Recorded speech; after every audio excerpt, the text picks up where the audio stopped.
We are joined once again by Michael Lipkin to talk about candidates' principles. Hello again. I was watching a Bush press conference this morning.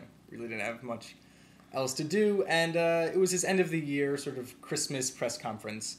And a reporter asked him about what it takes to be a good president, and his response was unexpectedly insightful. He said one of the major things a president should have is a good set of principles that all of his decisions or her decisions are based upon, so that it's not completely dominated by opinion polls, and that you have this strong sense of principles, whether it comes from your religion, your experience, your prior jobs, that will dictate the decisions you make.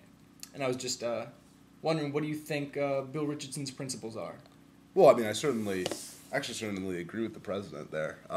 That you really do need to have a foundation in sort of a good moral values in order to really be a good president. And Bill Richardson, although he likes to keep his religion out of government, has said on multiple occasions that as a Roman Catholic, he has this that many of his morals stem from his Roman Catholic. He said that he gets a sense of duty from his religion, and that leads him to sort of strive to protect the minority that sometimes doesn't get a voice. Exactly. So I think at first you have a good foundation, and then I think you look at principles on how you treat people, and this goes back to a video Alex and I did a few last week, in which we talked about partisanship and how, as a negotiator, Bill Richardson's tactic wasn't to go in and take this hardline stance of I'm right and you're wrong. It was, let's sit down at the table and let's talk to each other as equals. So I mean that worked in war-torn countries, right? But I think it certainly also applies to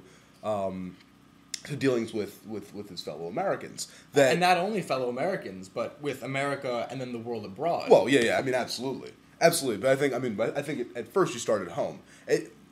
Yes, exactly. Foreign policy as well. You don't take a unilateral approach. You say, let's sit down, let's talk, and let's figure out a good solution. I believe he called it. What did he call it?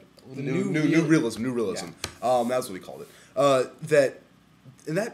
You could is certainly a principle really to be lauded. Yeah. That you really would take that approach. It stems from a lot of America's foreign policy in the Cold War, which was to strengthen America. It's not just about we're good and the Soviet Union, the commies are bad, but it's thinking about, well, we can do this antagonistically, or we can say, well, we have values and they have values. Where do we meet? Where are common ground? And let's see if we can have a rational discussion based on that. Exactly. I mean, he's a uniting figure because of that.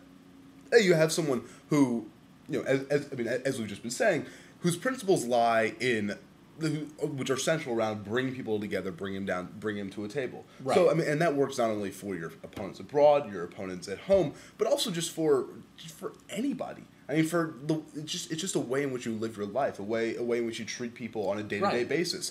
That just because he's in this position of power as governor, as president, whatever, he isn't going to go around and act holier than thou.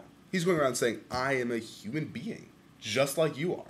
And with that in common, we are equals. And if we need to get something done, let's do it together.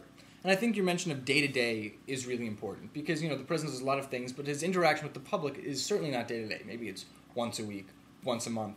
But the president does a lot of things behind closed doors with leaders of Congress, just regular members of Congress, members of his staff especially. It's all about bringing them together and working together towards a cohesive goal. And, we may not see that, but it's something that the president does every day, every hour of the day. It's all about having a goal, setting it, making that goal obvious and clear to the rest of his staff, and then motivating them, sort of like a coach, motivating them towards that unified goal and having, sort of high morale in doing so.